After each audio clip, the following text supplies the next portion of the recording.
Hi hello friends and family, welcome to our channel. இன்றைக்கி நம்ம சேனலில் என்ன வீடியோ பார்க்க போகிறோன்னா, கோயம்புத்தூர்லேயே ஒரு சூப்பரான என்டர்டைன்மெண்ட் பிளேஸை தான் பார்க்க போகிறோம். வீடியோக்குள்ளே போகிறதுக்கு முன்னாடி இப்போ தான் ஃபஸ்ட் டைம் நம்ம சேனலை பார்க்குறீங்கன்னா மறக்காமல் நம்ம சேனலை சப்ஸ்கிரைப் பண்ணிக்கோங்க. இந்த பிளேஸ் எங்கே இருக்குன்னா, உக்கடம் மீன் மார்க்கெட்டுக்கு டைரக்ட் ஆப்போசிட்டில் இருக்க உக்கடம் லேக் தான் இன்றைக்கி நம்ம வந்திருக்கோம்.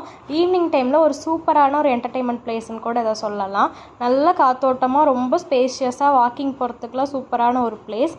இங்கே நிறையா பேர் வந்து குறி சொல்கிறதுக்கு கூப்பிட்டுக்கிட்டே இருந்தாங்க. இது மிரட்டுற மாதிரிலாம் கூப்பிட்டாங்க, அதெல்லாம் கொஞ்சம் அவாய்ட் பண்ணிக்கோங்க. இங்கே நிறைய கெஃபிடேரியா கூட இருக்குது. அப்படியே நம்ம வாங்கிட்டு இந்த லேக்கோட வியூ பார்த்துட்டு ரசிச்சுக்கிட்டே அழகாக சாப்பிட்லாம். நல்ல பெருசான ஸ்பேஸு. ஸோ வாக்கிங் போகிறதுக்குலாம் ரொம்ப சூப்பராக இருக்கும். அந்த ஐ லவ் கோவைங்கிற இது வந்து இந்த இடத்துல தான் இருக்குது. அது மட்டும் இல்லாமல் இங்கே நிறையா வாட்டர் கேம்ஸ் கூட அவைலபிளாக இருக்குது, நம்ம பின்னாடி பார்க்கலாம். ஆனால் இங்கே என்ன ஒரே ஒரு நெகட்டிவ்னால், ஃபுல் ஆஃப் கப்புள்ஸ் தான் நிறையா பேர் இருக்காங்க.